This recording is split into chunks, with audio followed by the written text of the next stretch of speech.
Hi hello నమస్తే, నేను మీ Roopa Muggalla. Welcome to bench talks.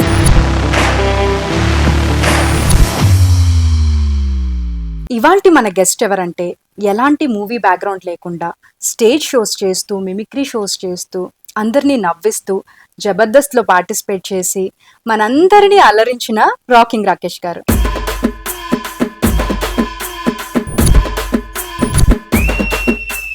Hello అండి, ఎలా ఉన్నారు? బాగున్నారా?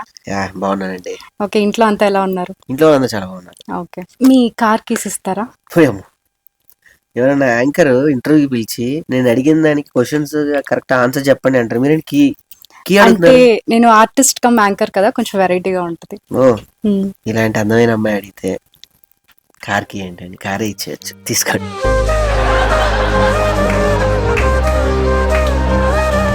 మరి నా కోసం మళ్ళీ అటు నుంచి ఏమిటి ఇవ్వరా? ఇవ్వను. Emotional, damn it!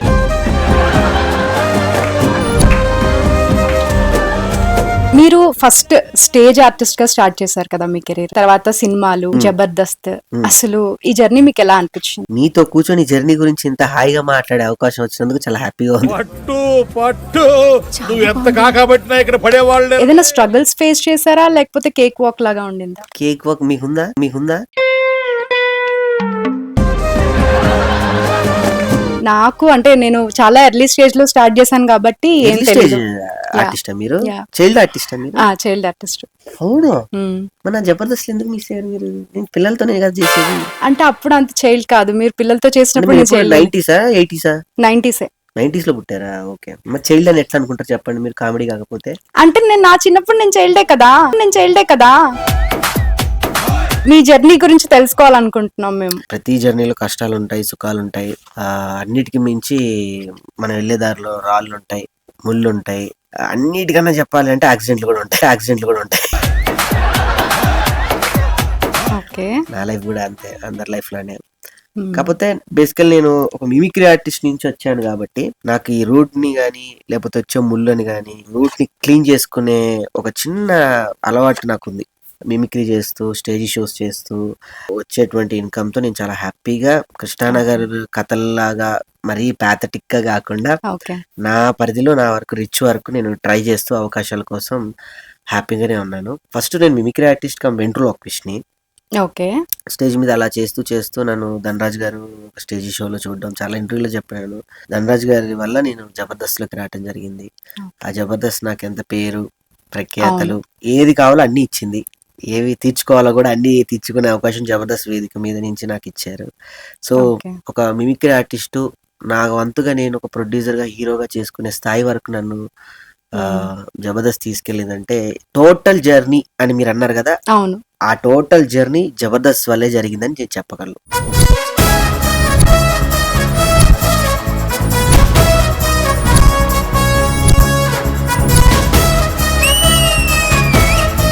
So me mother తో మీరు షేర్ చేసుకునే బాండ్ ఎలా ఉంటుంది? అంటే చాలా సార్లు స్టేజ్ మీద కూడా చాలా ఎమోషనల్ మూమెంట్స్ మీరు ఫేస్ చేయడం మేము చూసాము. అసలు మీ బాండింగ్ ఎలా ఉంటుంది? How do you describe it? అంటే ప్రతి ఒక్కరి లైఫ్ లో మదర్, ఫాదర్ కీ రోల్, కానీ నా లైఫ్ లో మొత్తం మా అమ్మే. నన్ను ఒక ప్రొటెక్ట్ చేస్తూ, సింగిల్ పేరెంట్ నేను బేసికల్లీ. అంత ఇదిలో కూడా నన్ను చిన్నప్పటి నుంచి బేసికలీ సింగిల్ పేరెంట్ అంటే ఎలా ఉంటుంది, వీడు చదవాలి, చదివించాలి.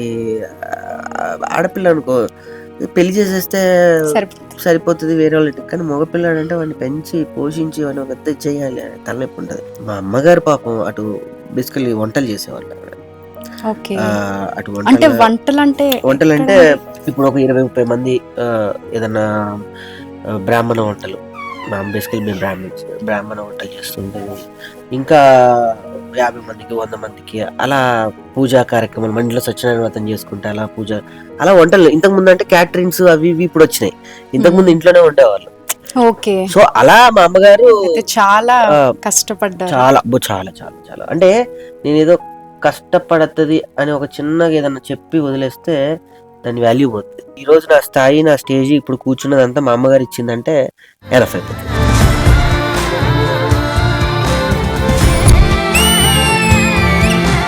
సో మీ ఫస్ట్ లవ్ గురించి చెప్తారా? ఫస్ట్ లవ్ ఫస్ట్ లవ్ నేను ఎవరిని ప్రేమించలేదండి. ఇప్పుడు నేను మిమ్మల్ని చూసాక నేను మిమ్మల్ని ప్రేమిద్దాం అనుకున్నా. మీరేమంటారు? ప్రేమించడం కన్నా ప్రేమించబడ్డం అనేది ప్రపంచంలో చాలా గొప్ప విషయం. ఆ లక్ నాకు. అయితే మరి రిజెక్ట్ చేసేసారా? ఎవరు? మీరు. రిజెక్టా? మనలాంటి వాళ్ళని ప్రేమించడమే ఎక్కువ. మీరు నిజాలు చెప్పాలి, అబద్ధాలు చెప్తున్నారు. నేను అబద్ధాలు చెప్తున్నాను, నీకెలా తెలుసు? నవ్వుతూ చెప్తున్నారు. ఏమండి మీలాంటి అందమైన అమ్మాయిని ఎదురుగా కూర్చోబెట్టి నవ్వకుండా ఏడుస్తూ చెప్పాలా ఏంటి? నిజం చెప్పండి మరి. మీరు ఫస్ట్ లవ్ గురించి చెప్పాలి. నా ఫస్ట్ లవ్ మా అమ్మ. ఓ సో స్వీట్. తర్వాత మా తమ్ముడు. అమ్మ తమ్ముడు ఇలా కాకుండా కాలేజ్ లో, స్కూల్లో మనకు అన్ని ఫెసిలిటీస్ ఉండి మనందరం ఓకే పర్లేదు అన్నప్పుడు ఇలాంటివి ఆల్టర్నేట్ గా మనకి దొరికేటువంటి ప్లస్ ఎక్స్ట్రా పాయింట్స్. బేసికల్లీ మనకు ఉండడానికి ఇల్లు లేదు, తినడానికి తిండి లేదు, కనీసం బ్యాక్గ్రౌండ్ ఎవరు లేరు. అలాంటప్పుడు ఇవన్నీ ఆలోచన రావు. లవ్వులు గివ్వులు మన ఫ్రెండ్షిప్ అంటే నాకు నా చిన్నప్పుడు అమ్మాయిలు ఎవరు లేరు బేసికల్లీ. ఇప్పుడు నాతో బాగానే ఫ్లర్ట్ చేస్తున్నారు కదా. మిమ్మల్ని ఫ్లర్ట్ చేస్తున్నారా? నాకు అర్థమవుతుంది లైట్ గా. ఇదేదో మా ఆవిడకి అర్థమైతే బాగుండే. ఇన్ని రోజులు పట్టేది కాదు. మీ ఫస్ట్ లవ్ గురించి మీరు నాకు చెప్పట్లేదు, ఎందుకు? ఫస్ట్ లవ్ లేదు కాబట్టి. ఓకే, అసలైన లవ్ చెప్తా. అసలు సిసలైన లవ్ మీ అందరికి తెలిసిన లవ్ మా సుజాత అమ్మాయి. నా బంగారు కూనా, నా చిన్నారి కూనా, మరి నాకైనా ఎవరని కన్నా. బిఫోర్ పెళ్లి కాక ముందు రాకేష్ వేరు. నేనే 100 మందికి పిలిచి చెప్పా పెళ్లి చేసుకోక జీవితంలో అని. పెళ్లి బీ హ్యాపీ, ప్రేమించుకోండి చక్కగా. ఆమెకు బోర్ కొడుతుంది, తర్వాత మీకు బోర్ కొడుతుంది, తర్వాత ఇంకొకరిని ప్రేమించుకోండి. అలా ప్రేమించుకుంటూ పోండి. ఏం మాట్లాడుతున్నావురా? నరాలు కట్ అయిపోయింది. అట్లా నా ఫ్రెండ్స్ ఇప్పుడు నేను ఇంటర్వ్యూ చూస్తే తిట్టుకుంటారు చాలా మంది. నేను చాలా చేసుకోవద్దని చెప్పి నువ్వు చేసుకున్నావు అని.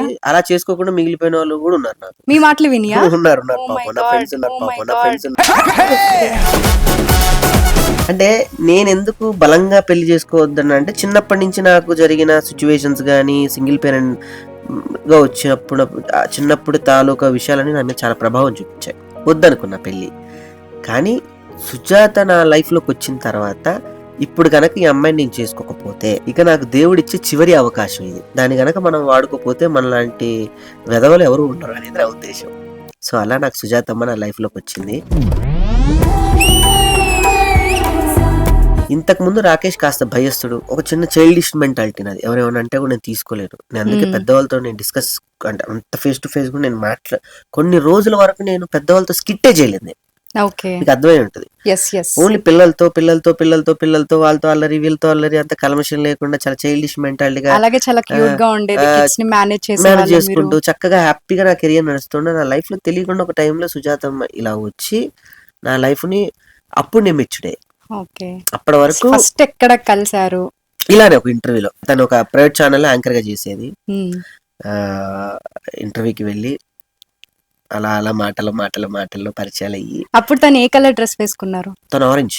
ఫస్ట్ సైట్ లోనే లవ్ అనిపించిందా మీకు? ఫస్ట్ సైట్ లో ఏం కాదు, ఫస్ట్ సైట్ లో లేదా నన్ను ఎలాగైనా అన్నా అంది. నీకు భలే హ్యాపీ ఉండదు కదా నీకు? ఏంటన్నా ఇంత లేటుగా వచ్చినావు నువ్వు? నాకు తెలంగాణ అమ్మాయి కదా. ఏందన్నా నువ్వు ఇంత లేటుగా వచ్చినావు? పెద్ద జబర్దస్త్ ఆర్టిస్ట్ అని మీకు అంత ఇదా అని. 100 కార్యక్రమాలు 100 ఇల్లు తిరిగే పూజారులో మేము ఒక దగ్గర కూర్చునే వాళ్ళం చెప్పి కూర్చొని ఇంటర్వ్యూ అయిపోయిన తర్వాత నేను కూడా మణికొండ వస్తున్నానండి, కొంచెం ఏదైనా ఉంటే హెల్ప్ చేయండి. ఇట్స్ వెరీ అమ్మాయి స్వచార్జితంగా ఎదిగిన వెరీ ఇండిపెండెంట్ ఉమెన్స్. అంటే ఉమెన్స్ మీద నాకు మా అమ్మగారు ఇచ్చిన రెస్పెక్ట్ ఎప్పుడు ఉంటది. సుజాత నా లైఫ్ లోకి వచ్చిన తర్వాత ఆడపిల్లల మీద ఇంకా రెస్పెక్ట్ పెరిగింది. వీలైతే ఇంకొక అమ్మాయిని మనం ప్రొటెక్ట్ చేద్దామన్న స్థాయికి నన్ను మిగతా వాళ్ళు ఎక్కువ ఇష్టపడే కారణం కూడా చాలా ప్రొటెక్ట్ చేస్తాను. నేను బేసికల్లీ కంఫర్ట్ గా ఉండేలా ఫస్ట్ కంఫర్ట్ జోన్ కి నేను తీసుకుని వస్తాను. ఎప్పుడు అంతే. మనతో ఉన్న మన చెల్లు మన అమ్మను ఎంత ప్రొటెక్ట్ గా ఉంటారో, మనతో ఉన్న ఏ ఆడపిల్ల అయినా కూడా అలా ప్రొటెక్టివ్ గా ఉండాలని నా బిహేవియర్ నేను అలా ఫీల్ అవుతూ ఉంటాను డెఫినెట్ గా. నాకు అందుకే నేను కూడా అలా ఫీల్ అవుతున్నా. ఓ థ్యాంక్ యూ. అందుకే నాకు మీరు అన్నట్టు 10th గానీ లేకపోతే ఇంటర్కి వచ్చాక కాలేజ్ లో గానీ ఫ్రెండ్స్ కానీ గర్ల్ ఫ్రెండ్స్ ఎక్కువ ఉన్నారు నాకు.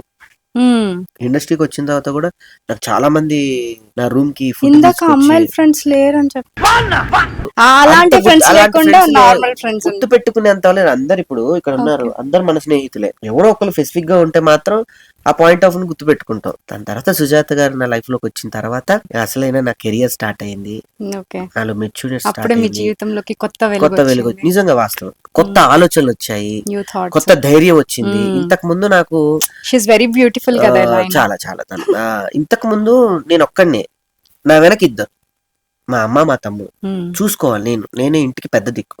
తను వచ్చిన తర్వాత నీ వెనక ఎవడున్నాడంటే నా భార్య ఉన్నాడు అని చెప్తా. అంత బలుపు వచ్చింది తను బేసికలీ. ఈజీగా ఒప్పుకున్నారా ఇంట్లో, వాళ్ళ ఇంట్లో, మీ ఇంట్లో ఏమన్నా? తను సినిమా level లో- బేసికలీ తన డెసిషన్స్ అన్ని తను తీసుకొని వచ్చిందండి పాపం. ఓకే, తను చదువుకుంటూ మార్కెటింగ్ జాబ్ చేసుకుంటూ తను చాలా కష్టాలు పడుతూ కమెంట్ ఈ రోజు ఈ స్థాయిలో ఉందంటే మీకు తెలిసి ఎంత కష్టపడాలో. అది ఫీల్డ్ లో. అవును, ఇట్స్ నాట్ ఈజీ. నేను ఒకటే చెప్తా, ఫీల్డ్ లో ఉన్న అమ్మాయిలు ఏమనంటే మాత్రం అసలు ఊరుకోదు తెలుసా. మీరు బయట ఎవరన్నా అనుకోండి ఓకే అనుకోండి, ఎందుకంటే సాఫ్ట్వేర్ ఇన్ని గంటలు చేస్తే, ఇది చదివితే, ఈ కోర్స్ చేస్తే, C++ చేస్తానో, జావా చేస్తానో, లేకపోతే ఇంకేదో చేస్తానో, బేసిక్స్ చేస్తే మనకి సాఫ్ట్వేర్ వస్తుంది. జూనియర్ డాక్టర్ గా జాయిన్ అయ్యి ఒక 4 సంవత్సరాలు జాబ్ చేసుకుంటే MBBS అవుతాం, లేదా ఇంకో కోర్స్. కానీ ఏమైతే మనం ఆర్టిస్టులుగా అవుతాం? ఏం ఆర్టిస్టులు అయితే ఇంత టాలెంట్ మనకు వస్తుంది? మన కష్టం ఏంటి, మన తాపత్రయం ఏంటి, తినము, మనం అందంగా కనపడడానికి దాని వెనక ఎన్ని కన్నీటి చుక్కలు ఉంటాయి అనేది చూసేటువంటి ప్రేక్షకులకి తెలుసుకోవడానికి కొంతమంది తెలుసుకుంటారు, కానీ అందరూ ఈజీగా ఆయన తీసేసుకుంటారు. ఇప్పుడు ఈ సోషల్ మీడియా వల్ల రోజు రోజుకి ప్రతి ఒక్కళ్ళ ఫోన్ లో మనం నానడం వల్ల ప్రతి ఒక్కరికి మనం అలుసైపోయాం. అలా ఈజీగా అనేస్తారు. ఇప్పుడు మీరు కాలు మీద కాలు వేసుకొని అలా కూర్చొని ఎవరో ఒకళ్ళు కామెంట్ అనే. అందుకే నాకు జీవితంలో నాకు యూట్యూబ్ లో నచ్చని విషయం ఏంటంటే కామెంట్. అది తీసి పడేస్తే ఆఫ్ లో బాగుంటుంది. పెట్టేస్తారా మీరు? నా దాంట్లోనే ఉంటుంది, కానీ ఆ కామెంట్ తీసేయాలి. అంటే ఆ ఆప్షన్ అనేది తీసేయాలి. ఎంటర్టైన్మెంట్ కి ఆప్షన్ ఏంటి? ఇప్పుడు నన్ను ఎవరైనా అడుగుతారు, సినిమా చూసావా భయ్య, ఎలా ఉందండి? ఎలా ఉందండి? నీకు ఎలా ఉంటది? ఒక రకంగా ఉంటది, మీ ఇంట్లో పరిస్థితి నీకు రకంగా ఉంటాయి. నా సినిమా దానికి రివ్యూ ఇవ్వడం కూడా రాంగ్ అంట నేను బేసికల్లీ. ఎంటర్టైన్మెంట్ ఎవరి పర్సెప్షన్ వాళ్ళది కదా, ఒకరికి నచ్చొచ్చు, ఒకరికి నచ్చకపోవచ్చు. ఒక డ్రెస్, ఈ డ్రెస్ ఇప్పుడు ఉందండి, నాకు నచ్చదు, మీకు నచ్చింది. నాకు నచ్చింది. ఒక ఫుడ్ నాకు నచ్చదు, మీకు నచ్చుతుంది. ఒక ఫుడ్ మన ఇద్దరు నచ్చకపోవచ్చు, వాళ్ళకి నచ్చుతుంది. అలా నా డ్రెస్ మీకు నచ్చలేదా? ఇప్పుడు అలా నచ్చిందని చెప్పండి, లేదా నాకు నిద్ర పట్టదు. నిజంగా నచ్చింది, చాలా బాగుంది. సో అలా ఒకళ్ళ విషయం, ఒక సినిమా ఇస్ ఎంటర్టైన్మెంట్ జోన్ లోకి వెళ్ళి చూడాలి, చాలా బాగుంటది. ఇప్పుడు ఒక హోటల్కి వెళ్తాం, ఆ హోటల్కి వెళ్ళి వాడు పెట్టిన ఫుడ్ కనుక మనకి నచ్చలేదంటే ఆడు ఫుడ్ హోటల్ తీసేస్తాడా? తీయడు కదా. అలాంటి దరిద్రమైన హోటళ్ళు హైదరాబాద్ లో 100 ఉన్నాయి. మీరు వెళ్ళి ఆ హోటల్స్కి వెళ్ళి కూర్చొని తిని, ఈ హోటల్లో ఇంత దరిద్రంగా ఉంది ఫుడ్ అని రివ్యూలు ఇవ్వండి. ఎందుకంటే అది 100 మందికి హెల్త్ ఉపయోగపడేది. సినిమా అనేది ఎంటర్టైన్మెంట్. సో నాకు 2 యూట్యూబ్ లో కామెంట్, సినిమాకి రివ్యూ. నచ్చదు.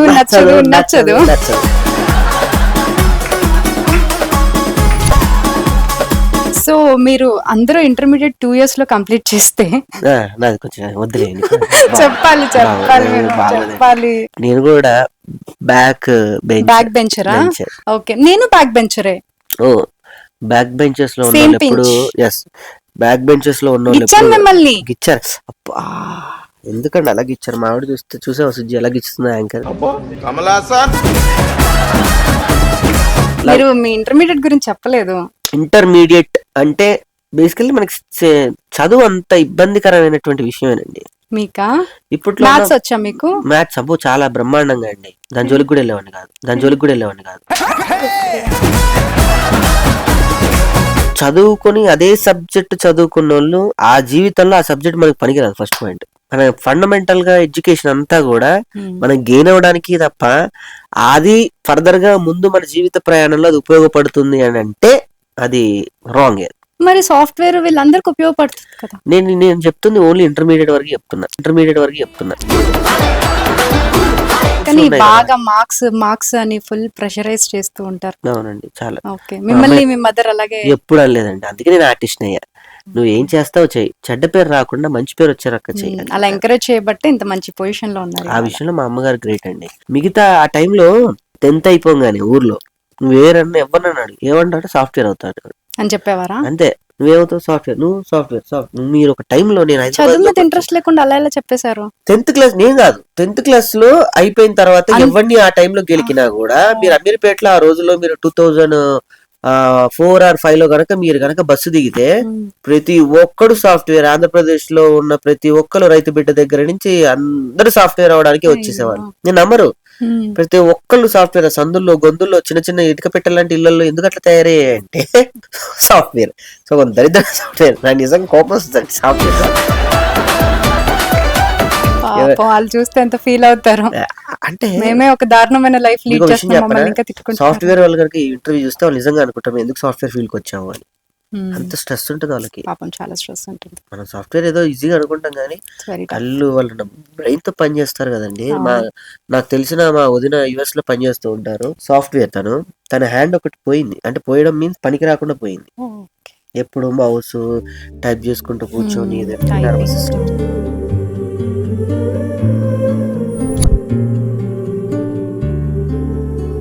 షూటింగ్ సెట్ లో ఒకసారి మీరు భోజనానికి కూర్చున్నప్పుడు సమ్ టీమ్ మెంబర్ ఎవరో టెక్నీషియన్ సంబడి మిమ్మల్ని చాలా ఇన్సల్ట్ చేశారని మేము విన్నాము. ఆ రోజు ఏం జరిగింది? జీవితంలో మనకి ఏదైనా బ్యాడ్, మీకు కూడా పనికి వస్తుంది ఎప్పుడైనా. ఏదైనా బ్యాడ్ ఇన్సిడెంట్ మన లైఫ్ లో జరిగినా, ఎవడైనా మన జీవితంలో బ్యాడ్ ఇన్సిడెంట్ క్రియేట్ చేసినా మనం అక్కడితో అది వదిలేసేసి ఫ్రెష్ మైండ్ తో వెళ్ళిపోయాం అనుకో, జీవితంలో వాడు రీగ్రేట్ అవుతాడు, మనం గ్రేట్ అవుతాం. వావ్, ఇది రియల్. ఎందుకంటే మనం వాడితో పోట్లాడటం మొదలు పెడితే ఆడి స్థాయికి మనం వెళ్ళిపోవాలి.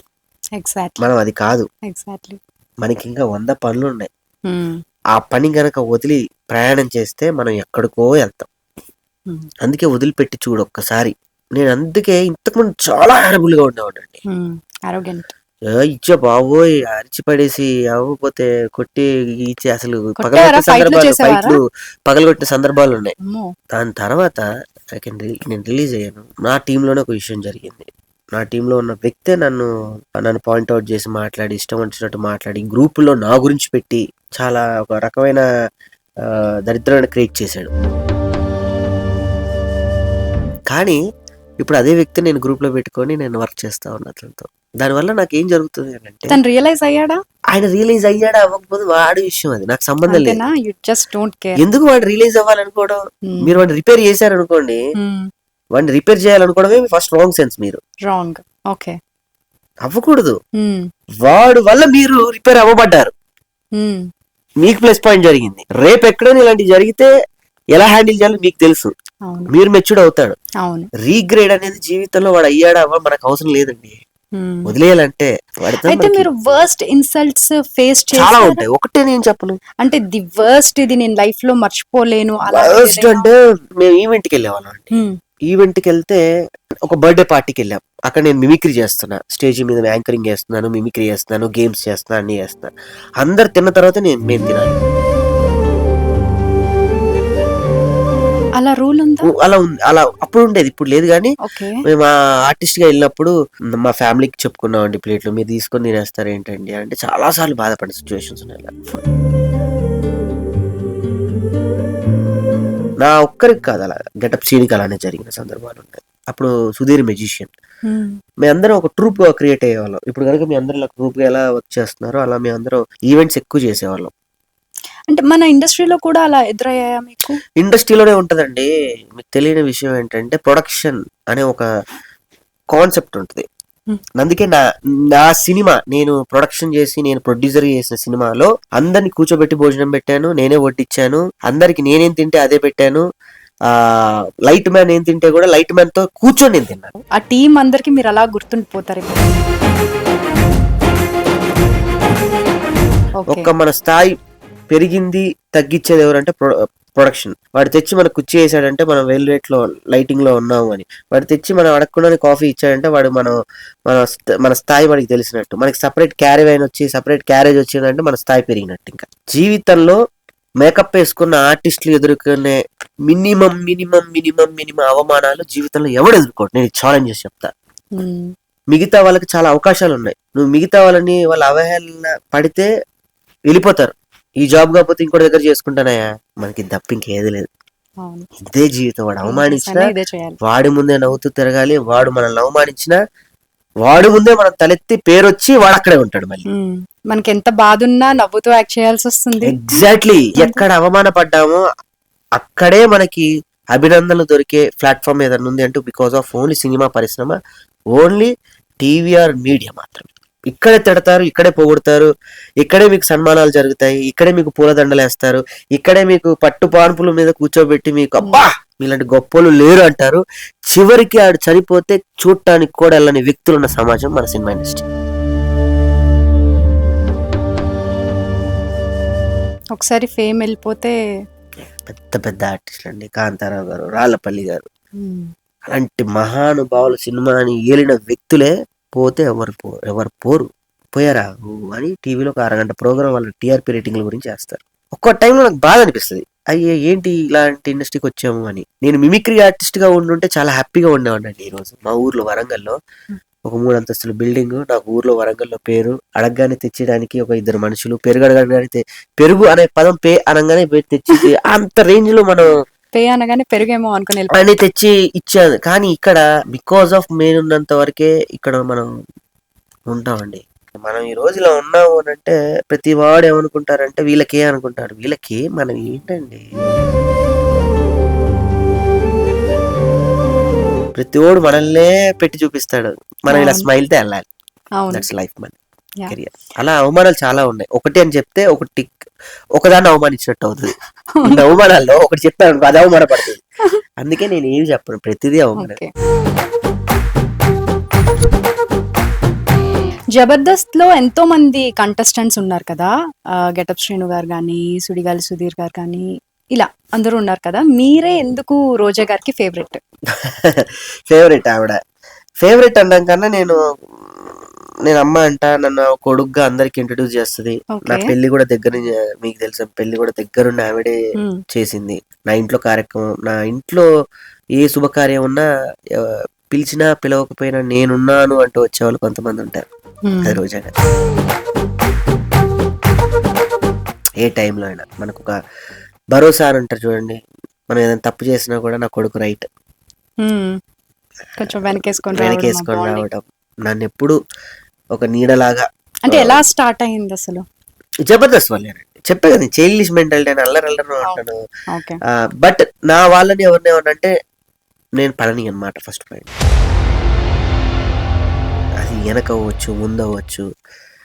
2 షాడోల్లో నా ముందు యాక్ట్ చేయకూడదు. ఒకటే షాడో ఉండాలి మనిషి అన్నాక, ఒకే లేయర్ ఉండాలి. నా దగ్గర ఒక రకంగా ఇంకో రకంగా అంటే వాడెంత పెద్దోడైనా, వాడంత పెద్దోడు తురుంకాను కానీ ఎవడైతే ఆకాశం నుంచి దిగలేదు. వాడుకున్నట్టు నాకు 2 కాళ్ళు, వాడుకున్నట్టు నాకు 2 కళ్ళు ఉన్నాయి, వాడికి 2 చేతులు ఉన్నాయి, వాడుకున్నామంటే నాకు ఉన్నాయి. వాడంత పెద్దోడైనా కూడా నా వాళ్ళని గనక, నా వ్యక్తులు గనక ఏదైనా అనకూడని మాట అంటే గనక నేను ప్రొటెక్ట్ చేయడానికి నేను ఎంత దూరమే. అలా నేను రోజా గారిని ప్రొటెక్ట్ చేసుకుంటాను. ఆమె నన్ను అలా చేస్తుంది. నన్ను చూస్తూ అంటే 0 నుంచి మమ్మల్ని చూసింది. మేము తినే దగ్గర మాకు తిండి లేనప్పటి నుంచి చూసిందండి ఆవిడ. అప్పటికే ఆమె పెద్ద స్టార్ హీరోయిన్. ఆవిడ నాకు ఇప్పుడు గుర్తు, అలా డోర్ తీసుకెళ్తుంటే దూరం నుంచి చూసేవాళ్ళం, రోజా గారు వచ్చారు, ఆమె ముందే ఇప్పుడు మనం స్కిట్ చేసేది. అట్లా ఆవిడ నీ పేరేంటి? రాకేష్. బాగా చేస్తున్నావా? Thank you. నీ పేరు రాకేష్. బాగా చేస్తున్నావు రాకేష్. నువ్వు బాగా చేస్తున్నావు రాకేష్. నువ్వు బాగా చేస్తున్నావు, అరే నువ్వు బాగా చేస్తున్నావురా అనే దాకా తెచ్చావు. 12 సంవత్సరాలు ఒక జబర్దస్త్ అనే ఒక ప్రయాణం. దట్టు మేము ఏమీ లేకుండా జబర్దస్త్ అనే ఒక ఇంటికి వెళ్ళినప్పుడు ఆ జబర్దస్త్ మాకు ఇల్లు కొనిచ్చింది, అదే జబర్దస్త్ మాకు కార్లు కొనిచ్చింది, అదే జబర్దస్త్ మమ్మల్ని దేశాలు తిప్పుతుంది, అదే జబర్దస్త్ ఈరోజు పేరు ప్రఖ్యాతలు ఇచ్చింది, అదే జబర్దస్త్ ఇప్పుడు మీ ముందు కూర్చునేలా చేసింది. సో అక్కడి నుంచి మమ్మల్ని ఆవిడ చూసింది కాబట్టి మా వ్యక్తిత్వాలు ఏంటో ఆమెకు తెలుసు, మేమేంటో ఆమెకు తెలుసు. సో ఆమె కూడా అదే స్టేజ్ నుంచి వచ్చింది కాబట్టి మమ్మల్ని అంత యాక్సెప్ట్ చేసి అందరినీ బిడ్డల్లా చూసుకుంటది. నేను ఒక్కడిని అనేది రాంగ్ అండి. ఆవిడ జబర్దస్త్ లో ఉన్న ఏ ఆర్టిస్ట్ అయినా కూడా అలానే చూసుకుంటూ ఉంటది. బేసికల్లీ నేను రెగ్యులర్ గా వెళ్తా కాబట్టి అందరికి అలాగ అనిపిస్తుంది. కానీ ఎవరికి జబర్దస్త్ లో ఏ ఆపద ఉన్నా కూడా ముందుండే వ్యక్తి తీర్చాలనుకునే ఒక వ్యక్తి రోజా గారు.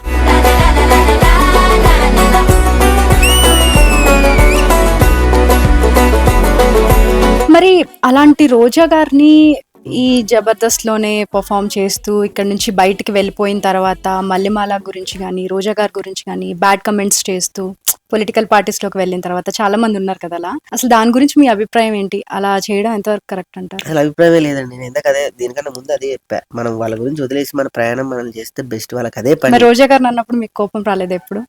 ఏమండి, మంచి పాయింట్ అండి. నిజంగా ఒక వ్యక్తి మిమ్మల్ని అంటున్నాడు ఇక్కడ. ఈ వ్యక్తి మీకు ఇంపార్టెంట్ వ్యక్తి అయితే నేను అంటా తప్పురా, ఆవిడ దగ్గర మనం ఉన్నాం, ఆవిడ దగ్గర తిన్నాం, ఆవిడతో ఉన్నాం, ఆవిడ నీడలో మనం ఉన్నాం అని. అసలు వాడిని కేరే చెయ్యప్ప. అసలు వాడు చేయడం కూడా వేస్ట్, మనకి బోల్డెన్ పనులు ఉన్నాయి పద అంటే నీకు వెళ్ళిపోవడమే. ఓకే, ఇంతకన్నా బెస్ట్ ఎగ్జాంపుల్. స్క్రాప్ మీ దృష్టిలో వాళ్ళు. వాడితో నాకు ఏమన్నా పని ఉండి, లేకపోతే వాళ్ళతో ఏమన్నా వాడు మనవాడని నా మనసులో ఎక్కడ ఉంటే నేను వెళ్తా, కాళ్ళు పట్టుకుంటా, వాడిని ప్రాధేయపడతా. వద్దురా, తప్పురా అలా మాట్లాడడం. ఏమన్నా వాడికి అదే పని. మనం ఎందుకండి మనకి, అంటే మనీ కోసం అంటారా అలా? ఏమో వాడి దేని గురించి చేస్తున్నారో పాపం. వాళ్ళకి హెల్త్ బాగాలేకనో లేకపోతే ఏం జరుగుతాయో ఏం జరుగుద్దో మనకు తెలియదు కదండి వాళ్ళ గురించి. అలా అది వాళ్ళ మీద వదిలేసి మనం ప్రయాణం చేయడం అనేది చాలా ఉత్తమం.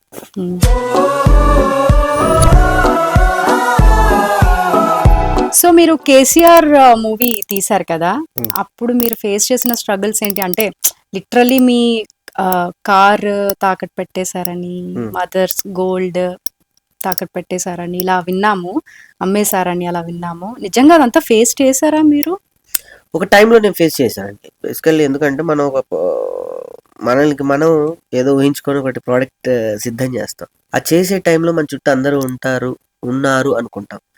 అది ఒక చివరి వరకు వెళ్ళేసరికి మిగతా వెనక్కి చూస్తే ఎవరు ఉండరు మనతో పాటు. ఆ టైంలో మనకి మనమే ఆయుధం అవ్వాలి. సో ఏముంది, నాకు ఈరోజు ఇంత అన్నం తినడానికి ఇంత ఇల్లు అన్ని ఇచ్చారు. చూద్దాం నా సినిమా గురించి దేవుడు నాకు ఇవ్వడా అని చెప్పి చేయడం జరిగింది. బట్ ఒకటైతే నేర్చుకున్న దానివల్ల, మనం ఒక ప్రయోగం చేస్తే దానివల్ల దాని తాలూకా విషయాలు చాలా వస్తాయి, చాలా నేర్చుకోగలం కూడా మనం. అవి అనుభవం నేర్పించే విషయాలు మీరు ఎక్కడ డబ్బులు ఇచ్చి ఏ క్లాసులు తీసుకుంటే రావు. మనకి ఫేస్ చేస్తే తప్ప మనం ఆ గ్రేట్నెస్ కానీ నెక్స్ట్ స్టెప్ కి మనం గ్రెయిన్ అవ్వలేము. మరి ప్రొడ్యూస్ చేయడానికి మీకు టిఆర్ఎస్ పార్టీ నుంచి మీకు ఫండ్స్ ఏం రాలేదా? వస్తే బాగుండు. కేసీఆర్ గారి మీదే కదా. కాదండి, వస్తే నేను ఈ రోజు మీ ముందు ఎందుకు కూర్చుంటాను ఇట్లా. ఈ పాటి 2వ సినిమా 3వ సినిమా 4వ సినిమా అయిపోయేది. మళ్ళీ ప్రొడ్యూస్ చేస్తారా లేకపోతే యాక్టర్ గానే కంటిన్యూ అవుతారు? చేస్తా, ఎందుకు చేయనండి, చేస్తారు. ఓకే, సో మీరేమన్నా నేర్చుకున్నారా? అంతే, ఒకసారి పడ్డాం, నడిచేటప్పుడు పడ్డాం. ఇప్పుడు ఎలా నడవాలో మనకు తెలుసు. అయితే ఇప్పుడు రికవరీ అయిపోయారా? అవ్వలేదండి, అవుతా. ఆ ధైర్యం నాకుంది. ఇప్పుడు అవ్వకపోయినా ఎప్పటికైనా అవుతా. సో మీ ఫేవరెట్ హీరోయిన్ ఎవరు? నా ఫేవరెట్ హీరోయిన్ నా సుజాత అండి. ఇప్పుడు నా ఫేవరెట్ హీరోయిన్ మా పాప. అంతే. సినిమాల్లో నా ఫేవరెట్ హీరోయిన్ యాక్టర్ రమప్రభ గారు అండి. రమప్రభ గారు నా లైఫ్. నాకు ఆవిడ ఫస్ట్ సుజాతని పెళ్లి చేసుకోవాలి అంటే, నేను అప్పటికి శివమాల వేసుకొని శ్మశానాలు ఆ టైప్ ఆఫ్ ఆధ్యాత్మికంలో ఉన్నప్పుడు నేను రమప్రభ గారి దగ్గరికి వెళ్ళేవాడిని. ఎవ్రీ 6 months కో 5 months కో బోర్ కడితే కార్ వేసుకుని ఆ దగ్గరికి వెళ్ళిపోయాడు. మదనపల్లి వెళ్ళేవాడిని. అక్కడ ఆమెతో కూర్చొని ఆవిడ ఒళ్ళో పడుకొని అలా ఒక చిన్న ప్యాంపరింగ్. నేను ఆమె దగ్గర సీనియర్ ఎప్పుడో విషయాలన్నీ చెప్తాను. జీవితంలో ఏమి ఉండదు ఎంత చేసినా. ఆమె చూసినంత వైభవం ఇప్పుడు చూసే ఆర్టిస్టులు ఎవరు చూడరు. వాళ్ళు చూసిన డబ్బు మనం ఇప్పుడు జనరేషన్ లో ఎవరు చూడరు. వాళ్ళు చూసిన పేరు ప్రఖ్యాతలు ఎవరు చూడరు. అలాంటి వాళ్ళ దగ్గరికి వెళ్ళి కూర్చున్నాం అనుకో, ఇంత కావాలి అంత దొరుకుతుంది లైఫ్ లో. ఏముండదండి జీవితంలో. అలా నాకు సుజాతని ఫస్ట్ పెళ్లి చేసుకోవాలన్నప్పుడు ఆమె వద్దండి. నువ్వు చూస్తే చైల్డిష్ మెంటాలిటీ, ఇక్కడ చూస్తేనేమో వద్దు పెళ్లి, మీరు ఎక్కువ రోజులు ఉండరు అని చెప్పింది. ఇప్పుడు మమ్మల్ని చూస్తే మా అమ్మగారు ఎంత ఆనందపడతారు అంతకన్నా 100 రెట్లు రమప్రభ గారు ఆనందపడతారు. నాకు నా రియల్ లైఫ్ లో ఆవిడ ఒక దేవత, ఒక తల్లి, రియల్ హీరోయిన్, గ్రేట్ ఆర్టిస్ట్ ఆవిడ.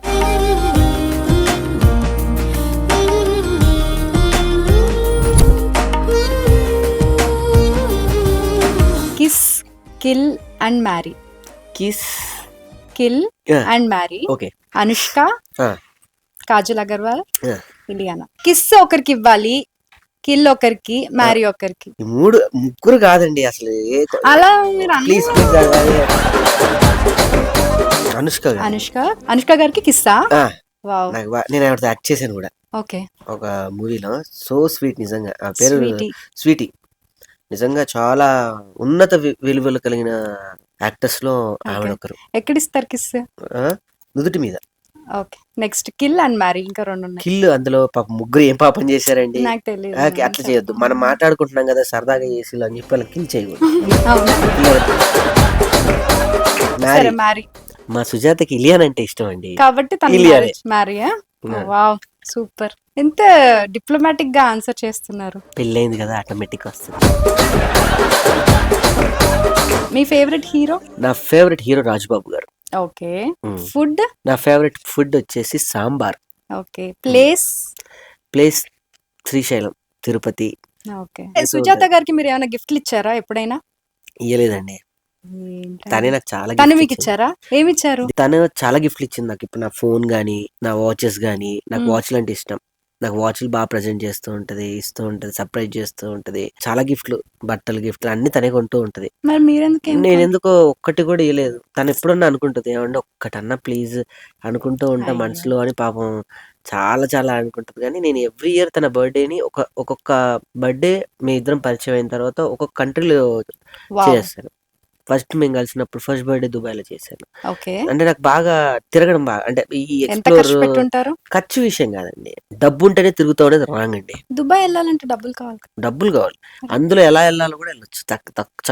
తక్కువలో వెళ్ళొచ్చు. ఇప్పుడు బాగా బడ్జెట్ తో వెళ్ళాల్సిన అవసరం లేదు. మన ఏ మినిమం బడ్జెట్ లో కూడా ట్రావెల్స్ చేయొచ్చు ఇప్పుడున్న టైంలో. సో నాకు ట్రావెలింగ్ అంటే బాగా ఇష్టం. అన్ని ఎక్స్ప్లోర్ చేయడం అంటే చాలా ఇష్టం. అట్లా తన ఫస్ట్ ఫ్లైట్ నేనే ఎక్కించా తన లైఫ్ లో. ఫస్ట్ ఫ్లైట్ తను నేనే ఎక్కించా. అబ్బో చాలా చాలా ఎక్సైట్, టీయర్స్ వచ్చినాయి. చాలా హ్యాపీ ఫీల్ అయింది పాప. వరంగల్ నుంచి హైదరాబాద్ దాటి ఇంకెక్కడికి వెళ్ళలేదు తను. అలాంటిది నేను ఫ్లైట్ ఎక్కించి తీసుకెళ్ళా దుబాయ్. ఫస్ట్ బర్త్డే తనది. రెండో బర్త్డే వచ్చేసి థాయిలాండ్ లో చేసాం. Dubai, Thailand. మూడో బర్త్డే వచ్చేసి యుఎస్ లో ఒకటి చేసాం. ఇంకేం గిఫ్ట్లు కావాలి? తర్వాత ఒక బర్త్డే ఆస్ట్రేలియాలో ప్లాన్ చేసాం కానీ అది ఎందుకో వీసా వచ్చింది, తనకి వీసా రాలేదు. సో మా అమ్మని తీసుకొని వెళ్ళా. మా అమ్మకి వీసా వచ్చింది. మేము అక్కడ అది చాలా ఇట్లా చేస్తారండి ఎవడన్నారంట. మరి ఎలా వీడియో కాల్ చేసుకొని కేక్ మీ ఇద్దరికి ఎప్పుడైనా గొడవలు అవుతాయా? చూడడానికి ఎంత స్వీట్ గా. రోజు కూడా ఇప్పుడు కూడా గొడవే. ఏవో చిన్న చిన్న ఉంటాయి కిలి కజ్జాలు. దేని గురించి ఎక్కువ గొడవ పడతారు? రోజు గొడవ పడాలండి. గొడవ పడితే లవ్ పెరిగింది. సో ఎప్పుడు ప్లెయిన్ ఉండకూడదు. బెస్ట్ అడ్వైస్ ఏమి ఇస్తారు మ్యారీడ్ కపుల్ కి మీరు గొడవలు రాకుండా ఉండడానికి? గొడవ పడండి, వెంటనే ఆ గొడవను మర్చిపోండి, ప్రేమించేసుకోండి. అంతేనా? విత్ ఇన్ సెకండ్స్ మర్చిపోవాలి. జీవితంలో గుర్తు పెట్టుకునేంత గొడవలు ఏమి ఉండకూడదు భార్యాభర్తల మధ్య.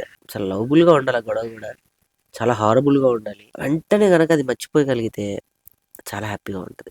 ఫస్ట్ ఎవరు మాట్లాడతారు, ఎవరు సారీ చెప్తారు? ఫస్ట్ నేను మాట్లాడతాను, నేనే సారీ చెప్పేస్తాను. మీరు సారీ చెప్తారా? చెప్తా. నిజంగా? ఆడోళ్ళు సారీ చెప్తారండి? చెప్పరు. చెప్పించుకుంటారు. తను కూడా సారీ చెప్తుంది. తను చెప్తుందా? Wow great. ఇంకా మీకు ఎంతమంది లవర్స్ అండి?